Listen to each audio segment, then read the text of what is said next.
Welcome to Paranormal Heart Podcast with host Kat Ward.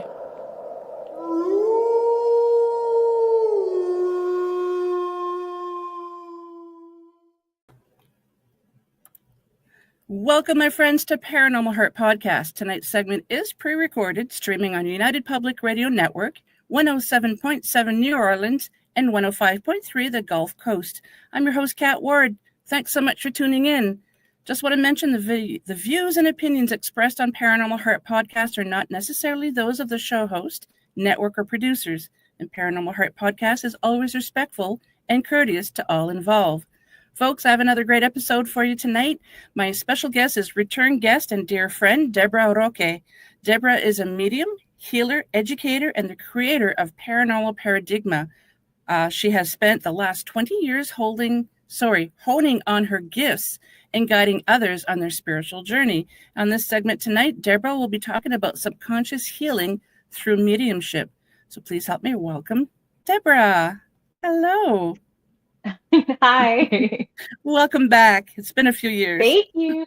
It has been a couple of years, but it's nice to be back, and I really appreciate you inviting me. And I feel like just so much has changed since the first time we spoke. So It's really nice to kind of come back and provide an update and talk about other things. So I'm really Absolutely, excited. Yeah.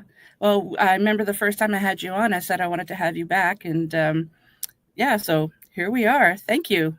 I know. Thank you. I'm really grateful. So I really appreciate it. I'm so excited about our conversation today, especially given all the things that, have changed since our last conversation. Yeah. Okay, folks, I'm going to apologize now. We have internet problems, apparently. She freezes up every once in a while, but we're going to push through. So I'm hoping through StreamYard, maybe it'll be okay. I'm hoping. But I'll just wanted to throw that out there now. So before we get into the subconscious healing through mediumship, could you just remind the audience a little bit about your background? Oh, yes. My background is very interesting. So I do want to make a little bit of a clarification. Yes. So the last 20 years I've spent basically researching. So that was my background in research. I didn't really get into the paranormal until about 2015, where I kind of my journey started with tarot, and understanding the masculine and feminine energies, and kind of doing a deep dive into that and healing. But I started my Paranormal Paradigma a few years ago, back in 2025. So I would say late 2023. Started with Paranormal Paradigma as a way to provide a space and a platform for individuals who had paranormal experiences but didn't have anybody to talk to because they didn't want to feel judged or ridiculed or ostracized, or their reputation ruined and things like that because of the stigma associated with having paranormal experiences. Yes. So that's how it started, which is really interesting because, again, I come from a research background. I'm trained in the sciences. My master's degree, I was in a PhD program, but then I ended up with a master's because I decided midway, or not even midway, at the end of my PhD program, that I just wasn't going to finish. I was going to pivot my life completely because I was an atheist for such a long time and I didn't believe in anything. But then, things happened and I pivoted, got my master's in environmental science and policy, and then kind of took a deep dive into spirituality and the occult, not the scary, creepy things, just in the esoteric and the occult. Because I know that occult typically has a negative connotation. So So I just want people to understand that I'm not talking about devil worship. What I'm talking about is just occulted information and, wisdom. Mm-hmm.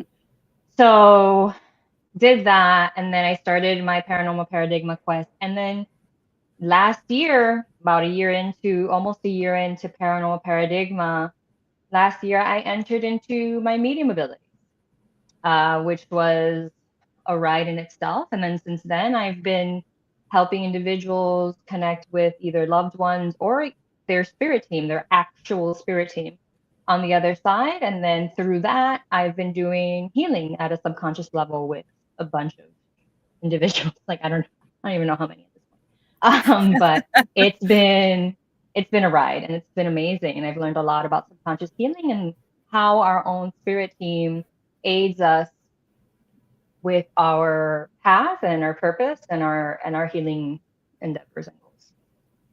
Nice. It's just it's very fascinating how most people on my show, they've had abilities since a young child, and then I've had a couple of people such as yourself that happened later on in life. And folks, I can't remember the episode right now, but if you look at Paranormal Heart podcast with Deborah Roque, first time she was on, she was talking about children and mediumship and how she helps people to embrace and accept their abilities and how to develop them. So that is to me, that's such a very important thing. Yes, and you mentioned something. A lot of people.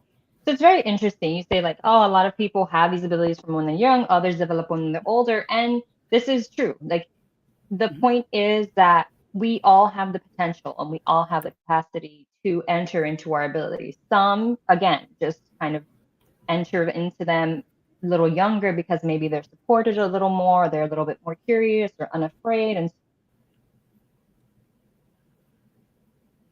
she froze up on my end. Oh no. Deborah tried everything she could on her end to try and turn everything off so that wouldn't happen. So again, let's hope that StreamYard, it didn't freeze. hopefully not. Yeah. What was the last thing I said? About how people, a lot of times they've had their abilities develop at a young age. Okay. Yeah. Oh, sorry. We have a little.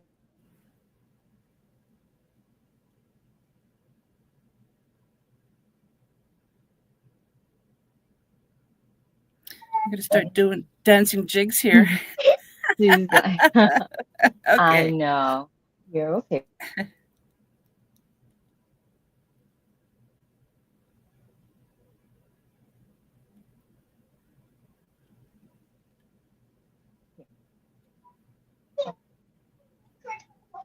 Okay.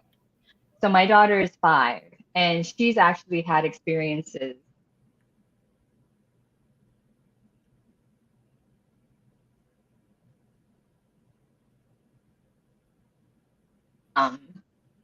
What I do is I ask her, what are you seeing?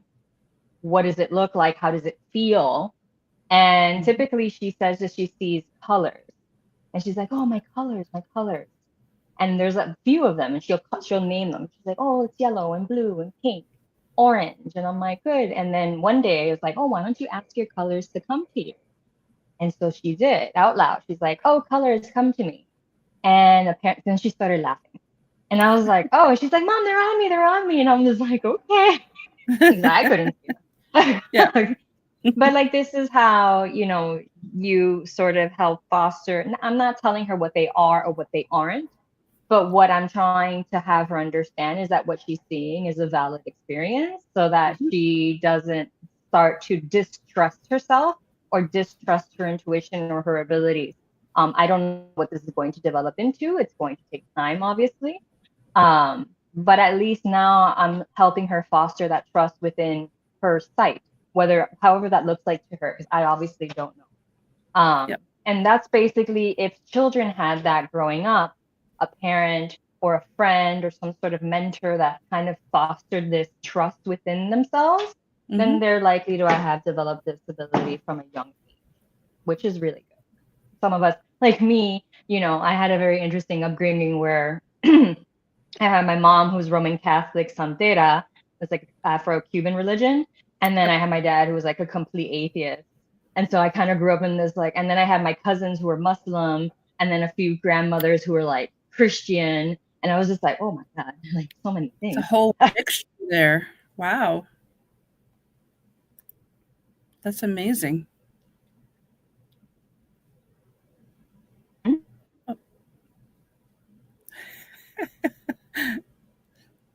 Froze again, but that's okay.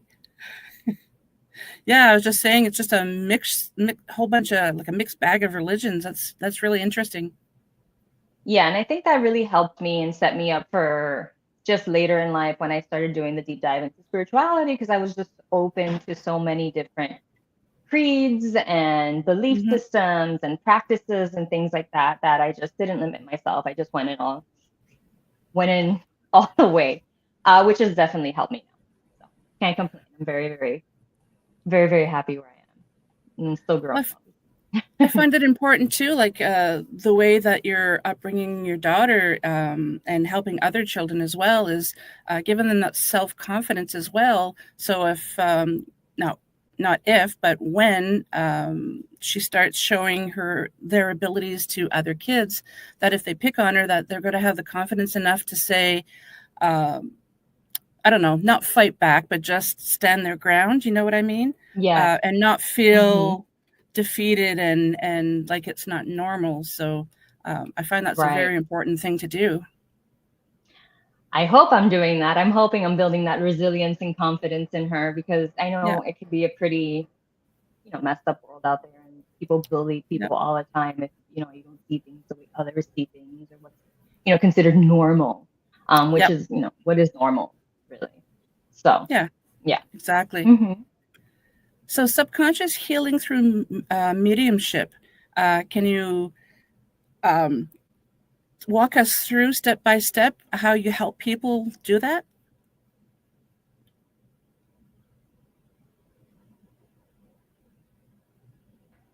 So, subconscious healing.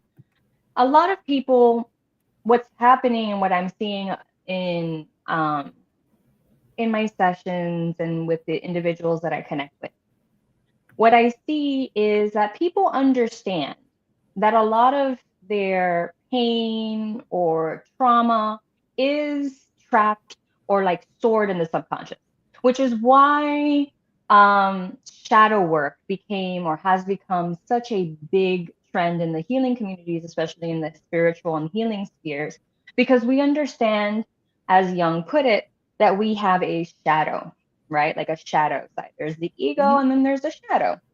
Hmm. And this is good, right? This is great. This is very, very true. Uh, Shadow really is referring to our subconscious. And I don't know how many people put those two and two together, but that's basically what it is, right? Our shadow is our subconscious. And when it comes to subconscious healing and shadow work, let me differentiate. When it comes to shadow work, a lot of people, what they do is that they learn how to identify the thing. So they're really good. Like, people come to me and they're like, oh yeah, well, this thing, it happened to me when I was this age, and I have trauma because of this, and this is why, and da da da da da. And everybody knows where something came from. And I'm like, that's great. But then the thing is, just because you can identify the thing doesn't mean you can heal the thing. And that's where the kind of the distinction comes with, shadow work and the type of work that I do. Because the point is to go deeper than identifying the thing. How do you learn to heal the thing? How do you learn to transmute the thing and alchemize the thing so the thing doesn't control your life? Because a lot of people don't seem to understand that you can consciously want something and you can consciously work at something. But if subconsciously you don't believe that you can achieve that thing, it's not going to manifest. That is not Yeah. true alignment. True alignment comes from the conscious and the subconscious actually aligning and believing the thing that you want is achievable for you, Hmm. or who you want to be, and things like that. But it needs to stem from a subconscious level. And a lot of us at a subconscious level are programmed essentially to distrust ourselves and to not love ourselves. And so my job is to help individuals heal that distrust, heal that lack of love, heal the lack of acceptance or not being able to let go and get the closure, or truly believe in their own abilities, rather than, you know, constantly people pleasing or looking for external validation or thinking that everything's outside of them. I help people really truly understand at a subconscious level that their power lies within them. And the way that I do it is different from basically anybody and everybody that I know at the moment. I have still not found anybody that does it the way that I do, but I literally do it by speaking to their spirit team. And their spirit team is the one who then basically guides the individual, my client, into their healing journey. And so this is why I can't really tell you the details.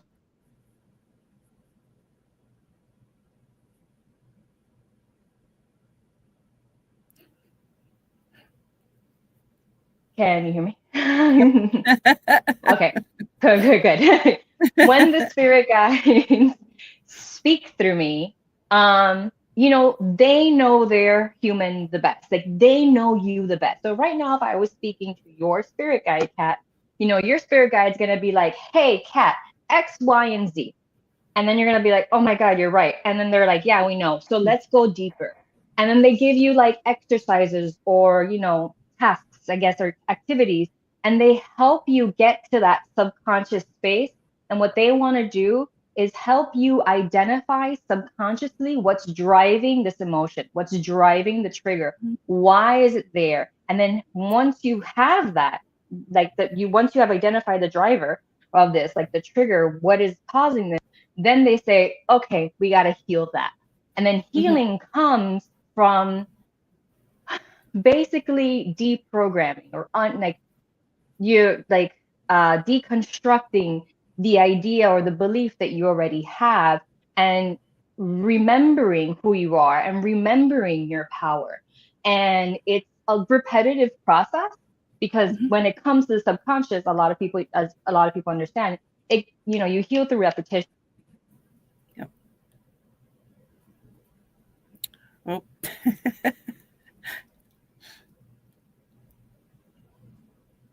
so this is why the programming is so strong within us, because since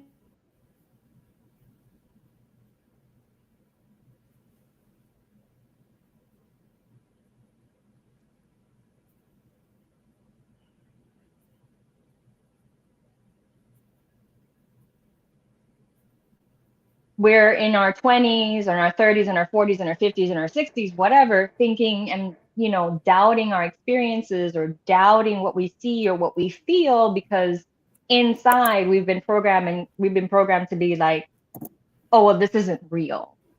Do you understand? Mm-hmm.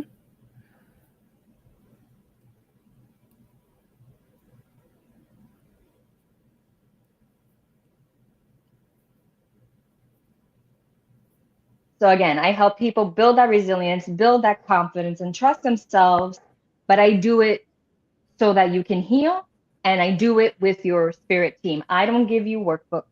I don't give you, courses or master classes or worksheets or journaling prompts or anything like that. It is literally a conversation between you and your spirit team, and they're the ones who then impart the wisdom and the exercises that you need to do to tap into your subconscious. And that's so you're kind of like the middleman. Exactly. I am the medium. The medium. Yeah. I am the intermediary. Right. Yes. And that's what mediums are, right? Like mediums, as mediums, this is what we do. We serve as the intermediary between spirit and the human and offer this communication.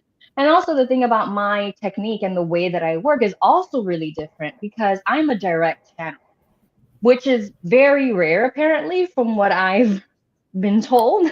And really? From what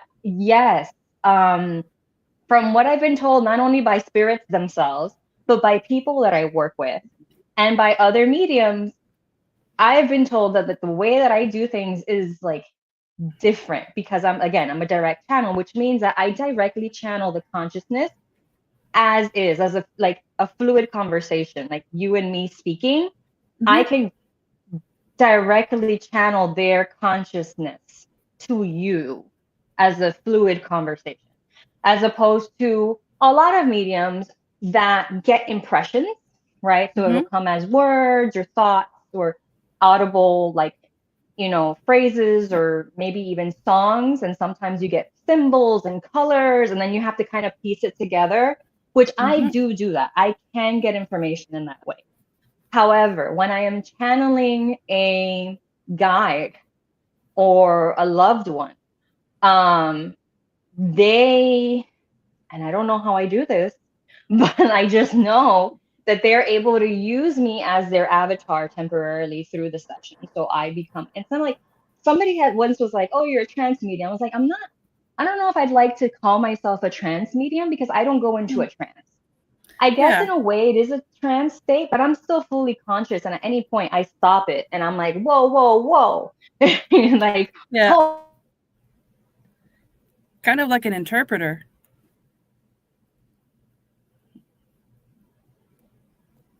Yeah.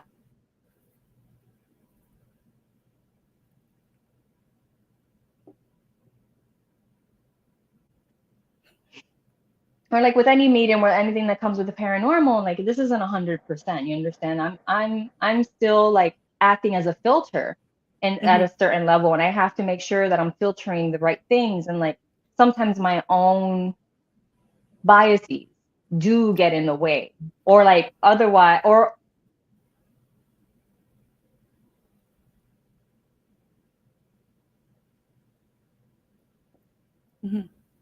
I mix it up. But I think at this point it's not like that common. People are pretty impressed as so far. You understand? This is so far. Like I've been doing, I've been really, really, really lucky with my, little side business, and people referring others and being very impressed with what I do, and having, like they tell me, they're like, thank God, thank you. Like, oh my God, you don't know what you're doing. This is so helpful. Like people have done 180s, you understand? And they keep coming. They're like, I love this. Like, I don't want to stop. And I'm like, okay. Yeah. So it's really nice. I've been really lucky. I can kind of picture you holding onto your client's hand and holding on to the spirit guide's hand and kind of like communicating that.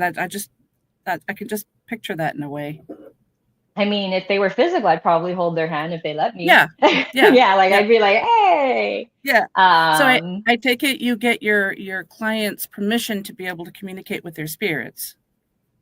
Yeah, I mean, it's kind of implied when they want a medium reading or a healing session. Yeah, I guess, especially individual. And I do tell them, I'm like, look, I don't know who's going to come through, because I don't. Could be just about anybody.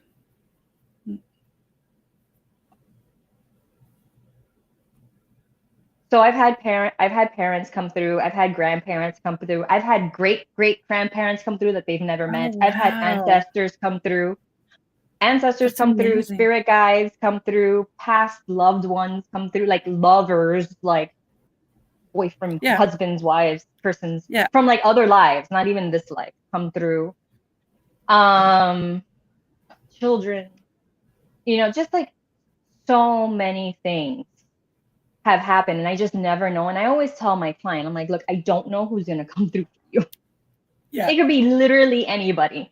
Is it always someone human, or can it be animals sometimes? It's anything. It's been animals. It's been beings that I don't even know what they are. They're like, I'm what you would call an alien, but then they're not really aliens. They're like, I don't like that term. And I'm like, well, I don't know what you are. So, but yeah, or they're human, you understand? So it can be various entities from all over. I've had demons come through. Oh, wow. Demons come through. What is that demons, like? It is interesting. So interesting. That's intense. Because people think that all demons are evil and all demons are coming to get you.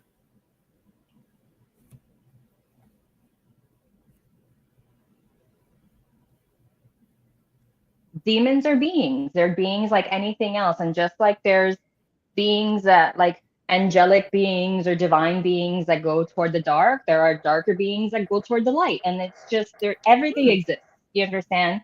Yep. So I've had demons come through. So I've had demon spirit guides come through, and then I've had demons come through that they're trying to cause a problem. Yep. And I'm just like, okay, let's deal with this. So had that a couple times too happen, which is again really rare. Hmm. It's really rare for individuals to have well, not Hmm. so it's rare, but not as rare to have demons and spirit guides. And then it's even more rare to have a demon attachment. Like that is really, Yeah. that does not Yeah. happen as often as people think. I know an archbishop and a sister who deal with things like this, and they said it doesn't happen as often as everybody believes. Which No, it I doesn't. am so happy to hear that. When I first heard that, I was like, okay, Yeah. this is good. Yeah. It Yeah. is good for demons to take full possession. Um, so many things have to happen, and essentially the person's mental ability, like their mental capacity. And emotions and mhm.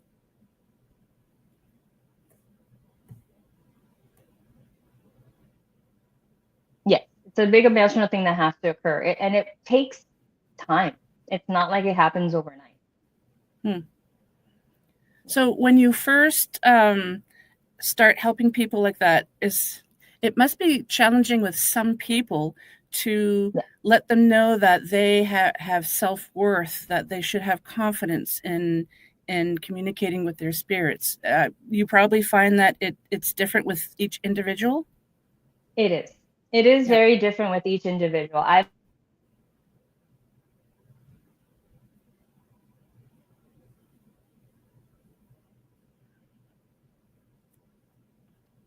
So they're like, I don't know how to do this. I can't do this. And then slowly it's like, oh my God, I'm doing this. And Yeah. then I have others that, are like, I know I have this ability. I just don't know how to develop it. And so it's very interesting because those that know that they have some sort of ability, but they don't know how to develop it, their Hmm. guides are always saying the same thing. Even my guides.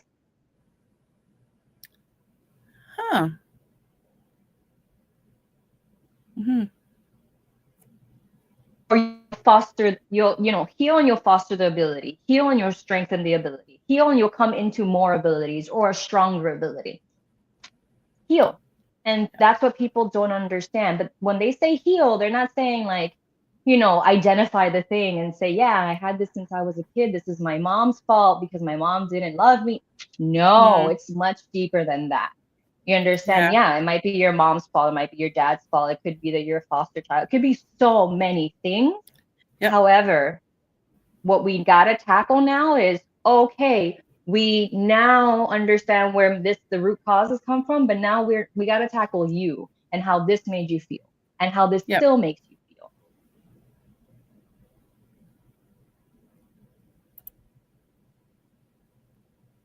Not an easy thing. No, and it's not easy. And again, part of the subconscious healing is not believing the things that you were made to believe through your experiences, rather believing the things because you know them to be true, because you know what you are. And that's a divine being. You know And your we all know that you once you discover what the root cause is, you can't change another person. So try and let that part go and start healing yourself is right. probably a good way to word it. Yeah. And then another big Yep. part of healing that people also seem to bypass is accountability. Yep. Accountability. Like, yeah, my mom, like for instance, me, one of my healing things is like my mother, Hmm. right? Big healing project. And so at some point, you have to ask yourself, but how am I allowing this to affect me? What is my role in my own suffering? Hmm. How am I not allowing myself to move past this to get the closure that I need? Because it's really easy to externalize and pinpoint and be like, oh, my mom did this to me. Well, yeah, she did, but she didn't necessarily know either. So we can't really do the blame game because it's not helping anybody. Yep. So what we do instead is understand she did what she knew, like she did what she did, knowing what she knew at the time that she did it. Mm-hmm. And I responded, and I like, this affected me in this way. However, it's been X amount of years. I am now an adult. I have control over myself and my experiences and my reality. What am I going to do about it? And that's also part of healing. And that's what also, Mm-hmm. like, I help people do, take that accountability, because essentially what healing is trying to push you toward is authenticity. Mm.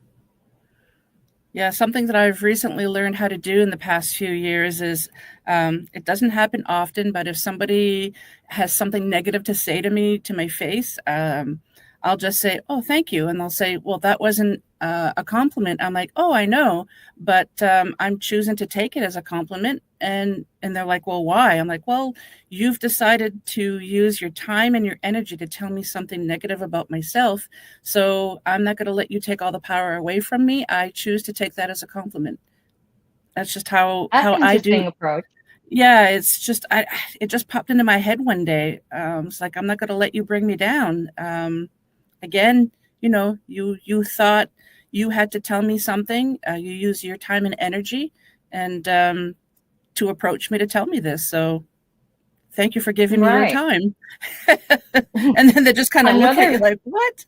yeah, they're going to look like you, all right, crazy, which is fine. Let them do that. Yep. You know, Yeah. the other thing, I would have probably been like, oh, thank you. And they'd be like, what? And I'd be like, for showing me who you are. Oh, Because that too. really, that's what Yes. judgment is. Do you Yep. understand? Like, thanks for Mm-hmm. judging me and criticizing me and showing me, like, basically providing me a snapshot of who you are inside.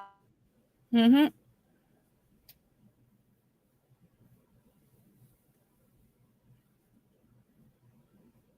It really throws people.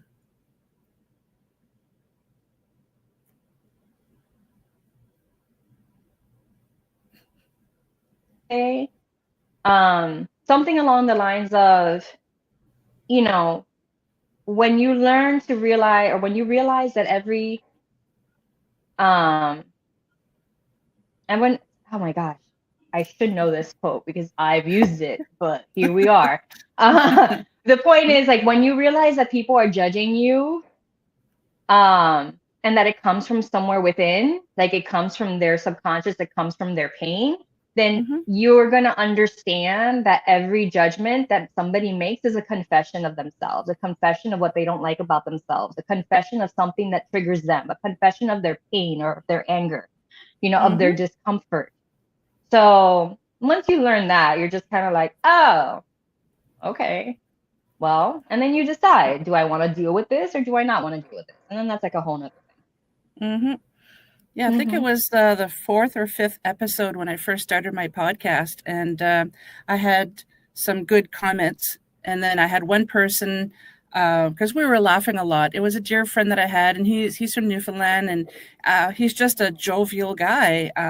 So him and I had a really good time on, and we laughed a lot. And somebody put in the comment that humor and laughter doesn't belong with the paranormal, and just had some nasty things to say. And I just replied, "Thank you so very much for taking the time to comment and for watching the show. But I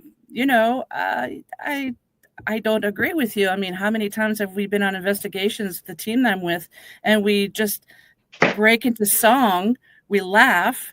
Yes, we do take it seriously, but we can have laughter and humor in the paranormal." Of course you can. You can have. Why keep it into dark and spooky and scary and just Yeah. propagate a stigma and a falsity that's not even true? The paranormal can be so many things. The Yeah. paranormal is so many things. The paranormal is spiritual, and that's like another thing that people don't understand. More should they do? Yeah, I've It's a use the terminology the paranormal garden, because just like a garden, you can have a rock garden, you can have a vegetable garden, you can have a flower garden, but it's still a garden. And it's exactly the same with the right. paranormal. You have Right. ghosts, cryptids, UFOs, but it's all still paranormal. It is all paranormal. Yep. Cryptids, ghosts, God, all Yep. these things are paranormal. So Yes. angels, demons, I mean, it's all fairies, gnomes, like it's all paranormal. It's all, and it Yeah. can be Yeah. spiritual too, which it's the same. They're spirits. So, Yep. you know, So many things. Exactly. Yep. I have this Apple situation. That's okay. Sorry. But yeah, and I think that anybody that tries to put the paranormal in a box doesn't understand the paranormal. Mm-hmm. You just can't put it in a box.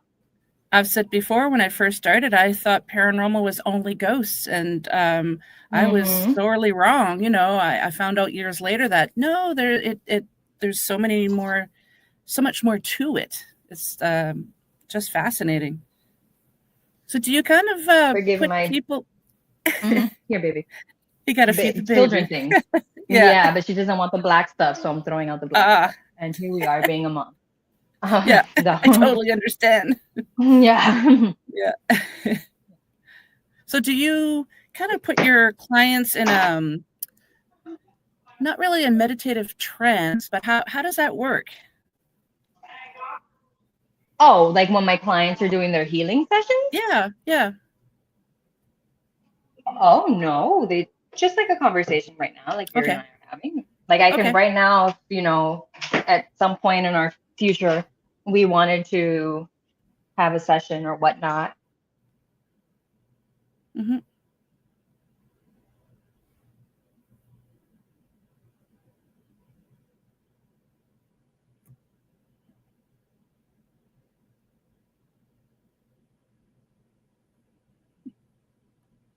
Be open to receive. That's it. And that can be a little difficult with some people, just to try and be open, because we're so used to being everything closed, you know, keep everything to your chest. So I can imagine that it must be frustrating for you and your client too, just let go and just let it happen. Yeah, absolutely. I'm very honest and very forthcoming. And I'm going to tell you right off the bat, I've had clients that didn't have a good experience with me. And they straight out tell me, and I'm one that always is like, if you didn't like it or if you had a bad experience, like let me know so I can do better. And so they've come to me and they're like, I just didn't feel like this resonated. But it's so interesting because then I've had a couple of them come back and be like, well, I wasn't really open, or, you know, I just took it personally. Like I couldn't believe that my spirit guide would speak to me in this way. Because that's what happens sometimes. Like they get some really blunt information from their spirit team. And sometimes they're like, well, if it's a spirit guide, they wouldn't speak to me that way. And I'm like, what do you know? What do I know? Like they have their own personalities too. Like people, I think, have this assumption that, you know, if you have a spirit guide, they're supposed to be like, I don't know, you know, demure and kind and chaste and like no, they're a conscious entity with their own experiences, their own life, their own background, their own history. They're essentially like all of us, eternal beings.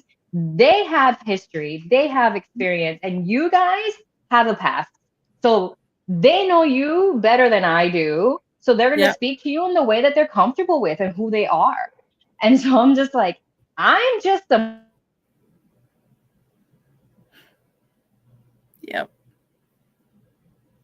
You're the bridge type thing.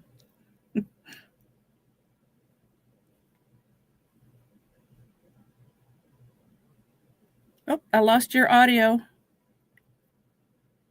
Oh, can't hear you right now. Can you hear me now? Yes, I can.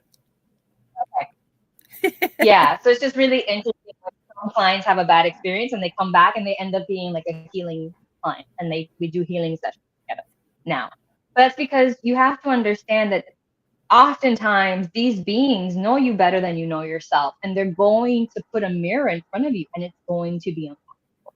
You're not gonna, it's not a cushy feeling to be told, hey, you know that thing, we gotta do better.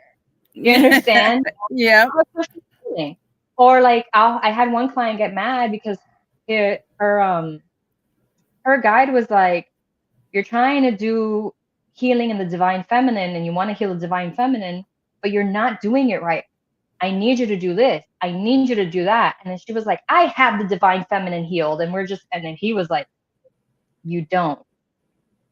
And she got mad. And I was just like, I don't know what to tell you. Like the divine feminine is what people think it is. Like everybody thinks it's like this idealized version of a woman or a feminine energy, and it's not. Mm-hmm. So when, the guide comes through and is like, hey, and he was being very cool about it. Like, I thought so. But she got pissed. Like, she got mad. And I was just like, she didn't come back. But others. Bad. But I mean, it just goes to show you that I'm not everybody's cup of tea. Yeah. Which is fun. You understand?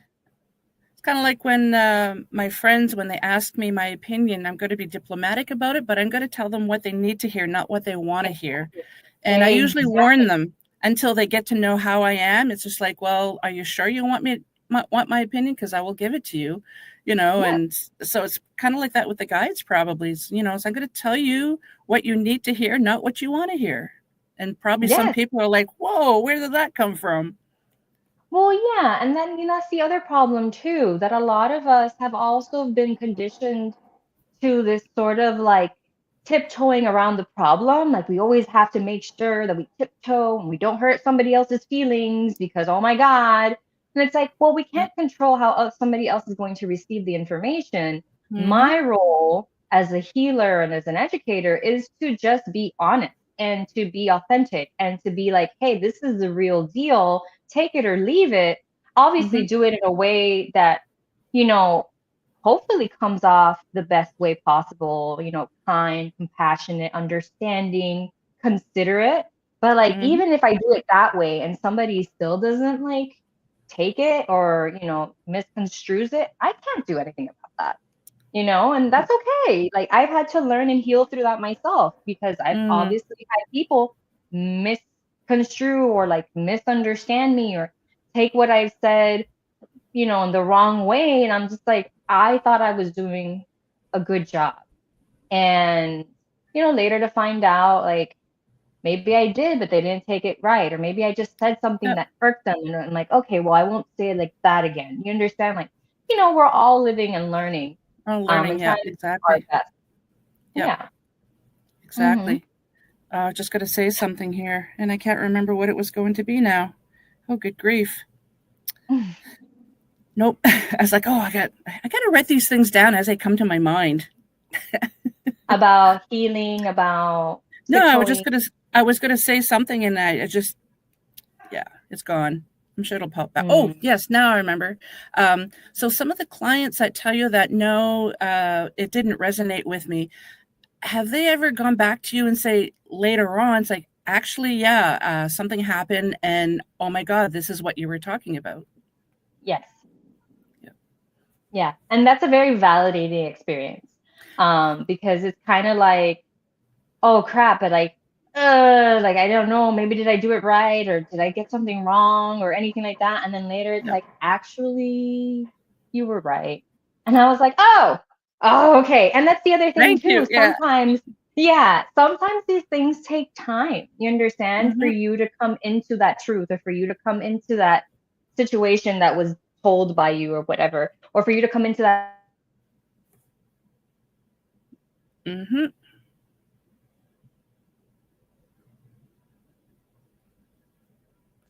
Some time will come by and then they'll be like, oh my God, but you told me this thing. And I was like, yeah, I guess I did. I don't really remember always, but sure, that's great. I'm like, because there's so many clients, but it is very validating. I try to like talk to them because that's the other thing that I do. I try to keep in contact with as many clients as I can, which is really probably something that I should need to work on because, I can't do it all.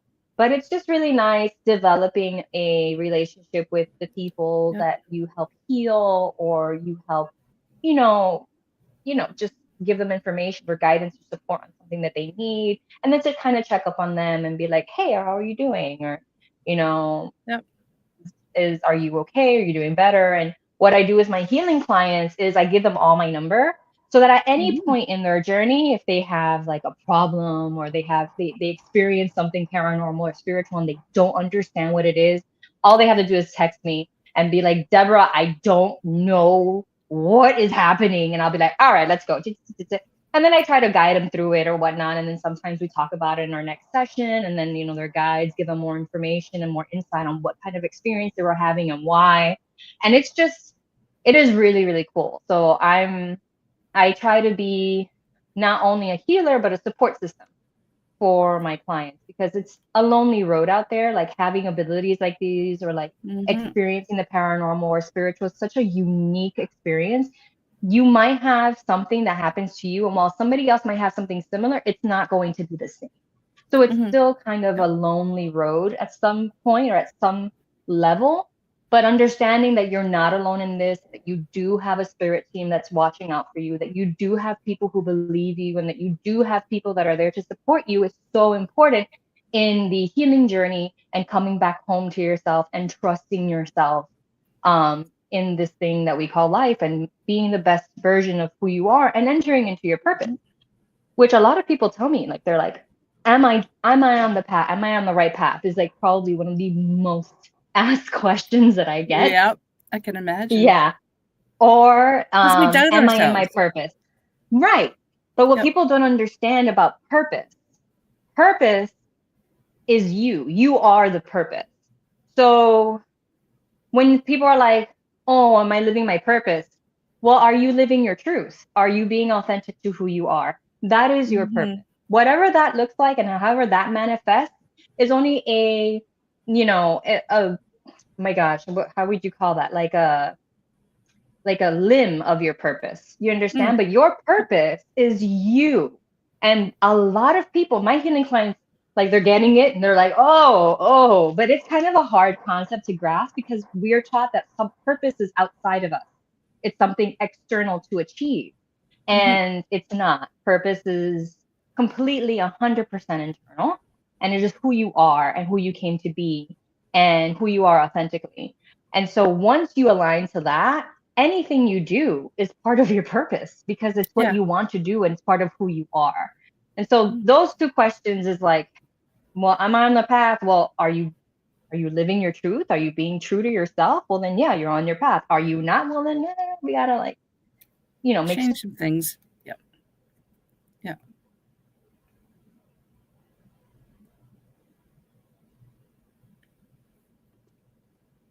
It's really exciting to get those aha moments and have people like realize, like, oh, yeah, I've never had this before. And I'm like, yeah, I know, me neither. Took a while. Yeah.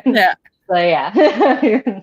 And you giving out your number like that to your clients probably makes them a lot more comfortable with you, and because they know they can reach out to someone who's going to know that they're not crazy, and they have that little support network with you.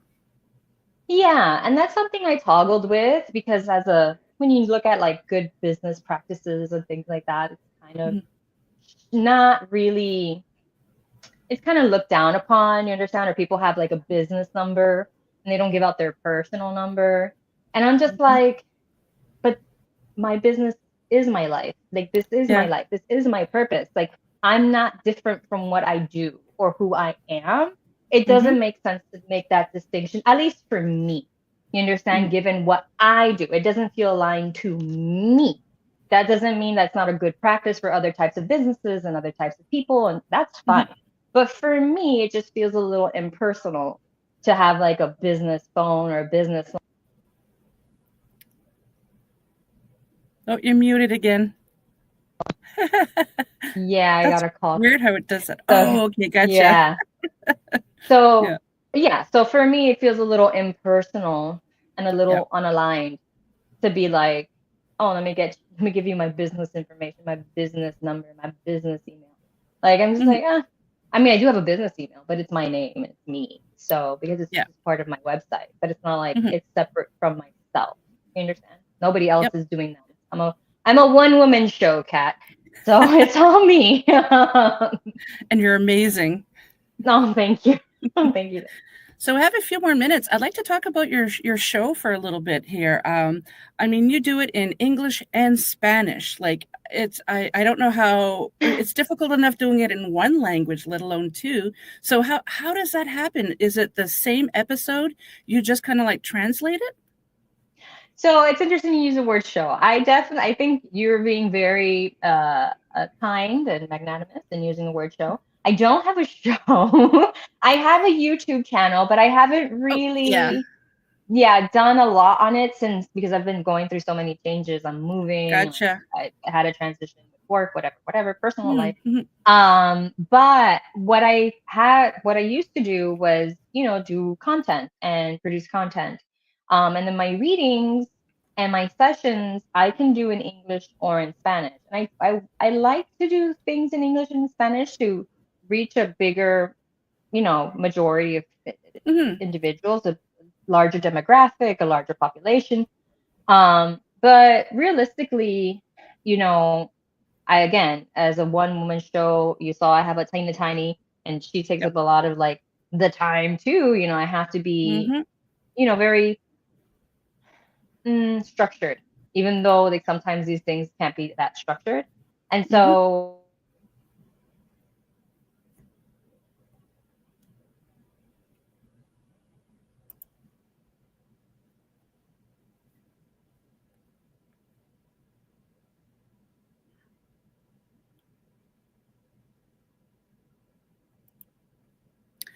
and they don't speak English, and so I provide my services in Spanish.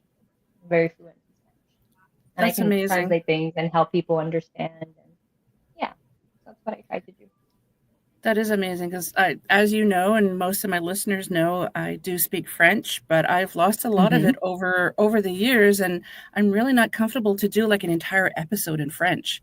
I just don't think I'd be able to do it. So kudos to you for being able to do things in two languages.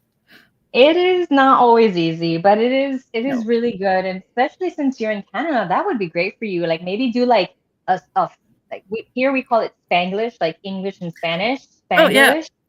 So I don't know what you would call it over there, but Franglish. like We call it Franglish. Franglish. Yeah.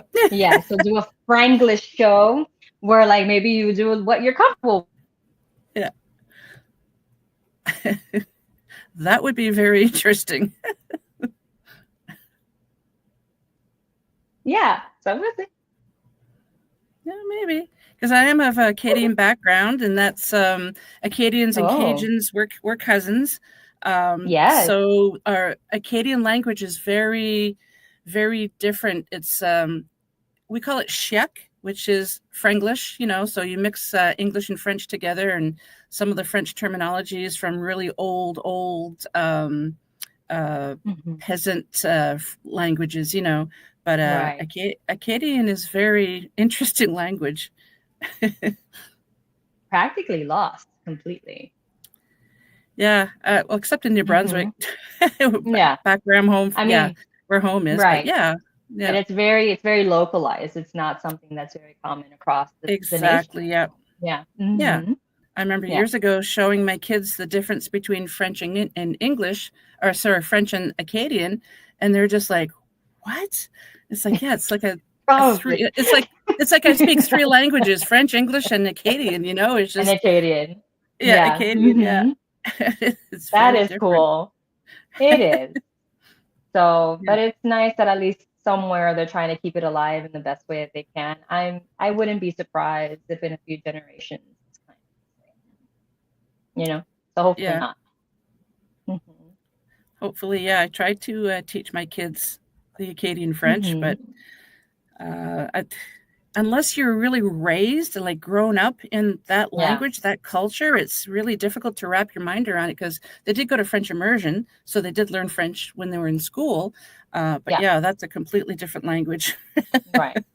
Yeah, Yeah, it's almost like the Basque region of Spain. I think the Basque Spanish is like completely different from like Castilian and things like that. It's just, I didn't know that. Hmm, mhm. Yeah, interesting. there's La- yeah, there's some nuances there. Differences. Language is Mhm. really is very, very interesting for me. I just love Yeah, learning different languages. I do too. I mean, I have an ear for Italian, so I can kind of understand it. I can read French pretty okay and kind of Mm-hmm. understand a good portion. Same thing with Italian. And then obviously I know Spanish and English, and then I know some sign language. Oh, that's cool. Something I always wanted to learn sign language. American Sign Language is what I know, ASL. Yep. Because there's That's obviously Spanish interesting. Sign Language, French Sign Language. Yeah. Mhm. Yeah. Yeah. Wow. Yeah, it's something I always wanted to learn, but never got around to doing it. Yes, it's fun. It's nice to be able to communicate with others and just feel a connection, right? Because that's all what we Yeah. want. We want to feel connected, whether with this realm or the next. Yeah. We're all connected. We're connected.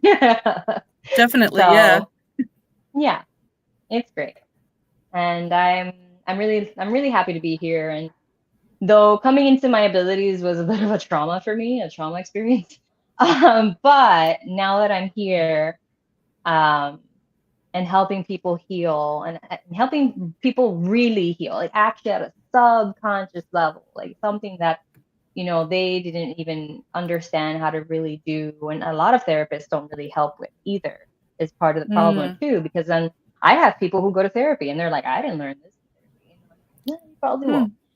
Because it's a little different. Yeah. And I'm like, So because, you know, therapy again also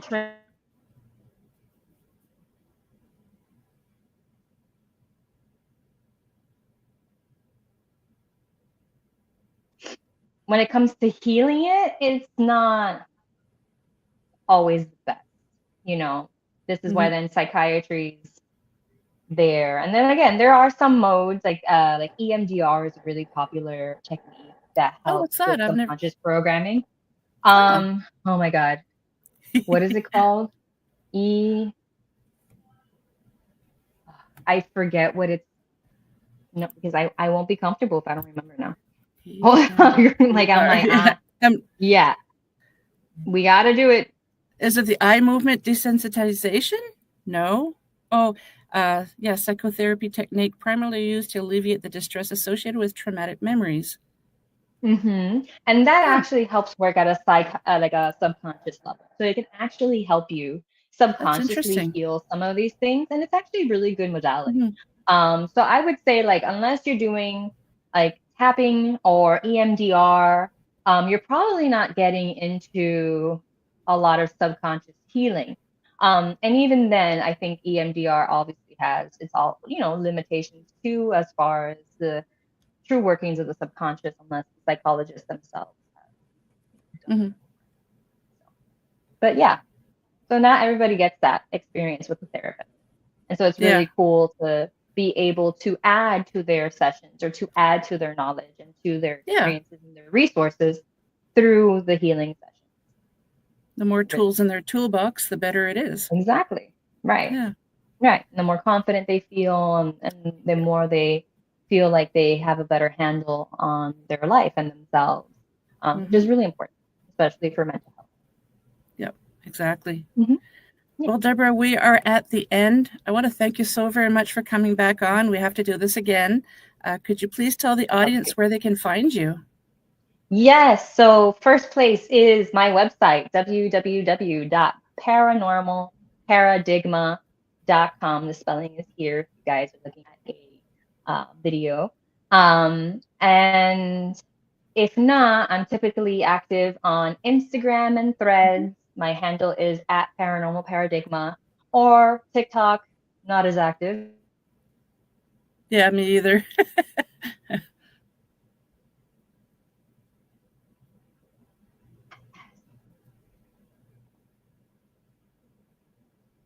Nope, I lost you there. Uh-oh. No, it did well for a bit. At least this is at the end. So, oh, there you are.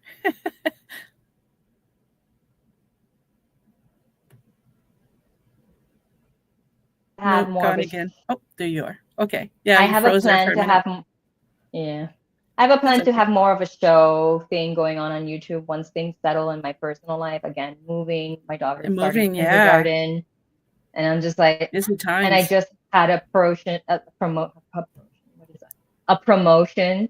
At work. Congratulations. So, thank you. So those are a lot of changes. But once all that settles down, I do hope to be more consistent on YouTube and have like shows or like segments that teach people to heal themselves or more about the paranormal and the truth of what's out there, rather than, you know, dispelling the misconceptions or, you know, trying to tackle and help overcome the stigma and the fear that is typically associated with the paranormal and or spiritual realms. So wait for that. That's going to be my YouTube channel. Doing good work. Thank you. Thank you. Thank you. I really appreciate it. Sometimes, you know, this path is not as easy as it sounds. No, you make it look easy. I'm glad that I make it look easy. That's a good thing, I guess. I must be doing something right. As long as people know that it is not easy, but it doesn't mean that it has to be, you know, the worst thing or too difficult. Yeah. And I guess I'm like doing anything. Easy doesn't mean bad. Easy just means challenging. I mean, not easy means challenging. So challenging is good. Challenging means you're growing. So we're good. Very true. Well, thank you again. I really appreciate your time. If you can hang tight for a few minutes after, I'm just going to say my farewells to the audience, and we'll talk to you later. Muchas gracias. Talk to you later. Bye. De nada. Merci. Hi. Hi.